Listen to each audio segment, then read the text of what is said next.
법원에서 윤석열 대통령 체포영장이 발부된 지 사흘째인 오늘 영장 집행이 이뤄질 거란 전망이 나오는데요. 공수처와 함께 수사하고 있는 경찰 특별수사단도 촉각을 곤두세우고 있습니다. 현장 취재기자 연결합니다. 임예진 기자. 네, 경찰청 국가수사본부에 나와 있습니다. 네, 체포영장 이르면 오늘 집행할 거란 전망 나오는데 경찰 특수단 분위기 어떻습니까?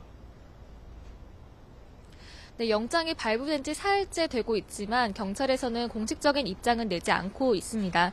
영장을 청구한 공수처와 함께 체포영장 집행 시기와 방법을 논의하고 있는 것으로 보이는데요. 현재 한남동 관저 주변에는 경찰 기동대 버스가 여럿 배치돼 있습니다. 앞서 공수처가 영장 집행을 위해 경찰 기동대 요청도 불가능한 문제는 아니라고 본다고 한 만큼 집행이 얼마 남지 않았다는 관측도 나옵니다. 윤 대통령에 대한 체포영장 집행을 시도하면 경호처는 물론 관저 근처에서 집회를 벌이는 지지자들의 반발도 적지 않을 것으로 예상됩니다. 물리적인 충돌이 일어날 가능성도 있는 만큼 경찰은 공수처와 함께 관저 일대 질서 유지 계획을 협의하고 있는 것으로 전해지고 있습니다. 또 많은 인파가 몰리면서 주변 교통 혼잡도 예상돼 이를 통제할 경찰 인력이 추가 배치될 수도 있을 것으로 보입니다. 네, 윤 대통령 신병이 확보되면 경찰 수사는 어떻게 진행되는 겁니까? 네, 윤 대통령이 내란 우두머리 혐의를 받고 있는 12.3 비상계엄 사태의 핵심 피의자인 만큼 경찰 특수단의 수사에도 속도가 붙을 것으로 보입니다.